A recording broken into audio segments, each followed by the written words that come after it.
ఎంకిపెళ్లి సుబ్బిచావుకొచ్చినట్లు IT effect real estate రంగంపై పడింది.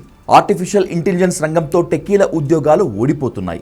వరుస ఐటీ లేఆఫ్లు రియల్ ఎస్టేట్కు బ్రేకులు వేస్తున్నాయి. దీంతో సొంత ఇళ్లు కొనుగోలు చేయాలనుకుంటున్న టెక్కీలు పునరాలోచనలో పడ్డారు. ఉద్యోగం ఉంటే చాలు, ఇల్లు ఎందుకు అని తమని తాము నిలదీసుకుంటున్నారు, ప్రశ్నించుకుంటున్నారు.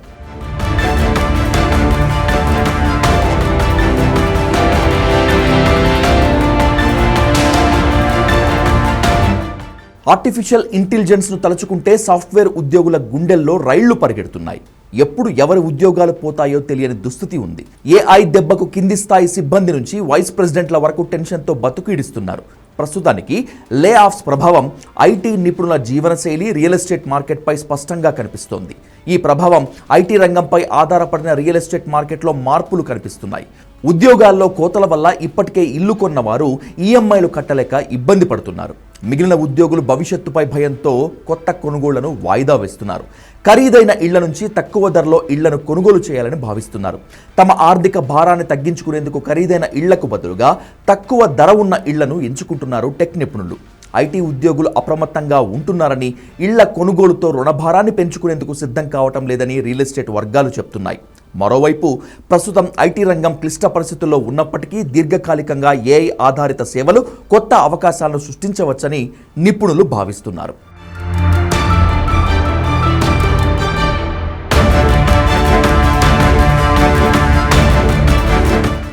Bengaluru, Hyderabad, Pune real estate market ప్రధానంగా ఐటీ ఉద్యోగుల మీద ఆధారపడి ఉంది. ముఖ్యంగా 70 లక్షల నుంచి 1.5 కోట్ల ధరల్లోనే కొనుగోళ్లు జరుగుతున్నాయి. ప్రస్తుతం ఆర్టిఫిషియల్ ఇంటెలిజెన్స్ కారణంగా ఉద్యోగాల్లో కోత మొదలవుతుందనే భయం ఐటీ ఉద్యోగులను వెంటాడుతోంది. దీంతో రియల్ మార్కెట్లో ఒక్కసారిగా స్తబ్దత నెలకొంది. ఐటీ రంగంలో లే ఆఫ్స్ భయాలు గృహ నిర్మాణ రంగాన్ని దెబ్బతీస్తాయనే ఆందోళనలు నెలకొన్నాయి.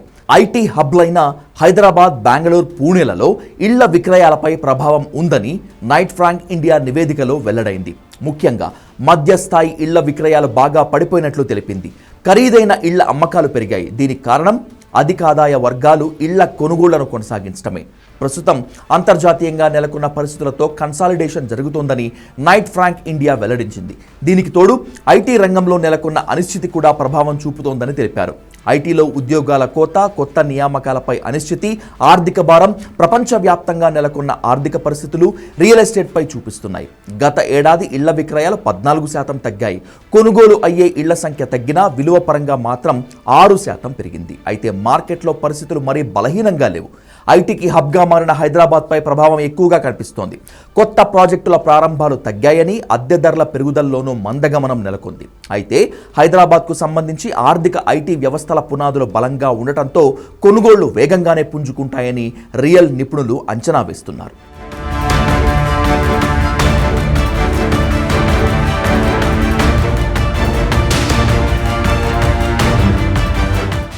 ఉద్యోగ మార్కెట్ అస్థిరంగా ఉన్నప్పుడు గృహ రుణ ఈఎంఐలు పెరగడం ఒక పెద్ద రిస్క్ ఫ్యాక్టర్. ముఖ్యంగా బడ్జెట్ను మించి ఇల్లు కొనే వాళ్ళకి ఇది శాపంగా మారుతుంది.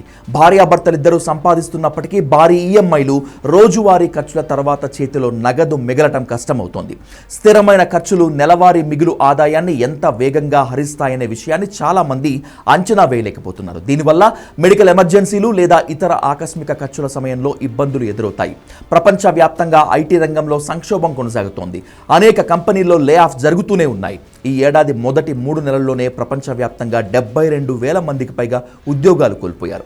ట్రేడింగ్ ప్లాట్ఫామ్ తాజాగా ఈ విషయాన్ని వెల్లడించింది. కరోనా సంక్షోభం తర్వాత పెద్ద సంఖ్యలో ఉద్యోగాలు తొలగించడం ఇదే. 2021 నుంచి 10 లక్షల మంది టెక్కీలు ఉద్యోగాలు కోల్పోయినట్లు ట్రేడింగ్ ప్లాట్ఫామ్ రిపోర్ట్లో తెలిపింది. ఏఐ ఆటోమేషన్ వైపు కంపెనీలు మొగ్గు చూపటం, తమ మౌలిక సదుపాయాలు, సామర్థ్య పెంపునకు అధికంగా ఖర్చు చేయటం వల్లే లే ఆఫ్స్ పెరిగాయి. Cloud computing, software as a service కంపెనీల్లో ఉద్యోగాల కోతలు ఎక్కువగా ఉన్నాయి. ప్రపంచవ్యాప్తంగా మొత్తం లే ఆఫ్స్లో అమెరికాలోనే 77% మందిని తొలగించారు. కంపెనీల పరంగా చూస్తే ఒరాకిల్ 26,000, అమెజాన్ 16,000 మందిని తొలగించాయి. మెటా సంస్థ మొత్తం ఉద్యోగుల్లో 10% మందిని సాగనంపింది.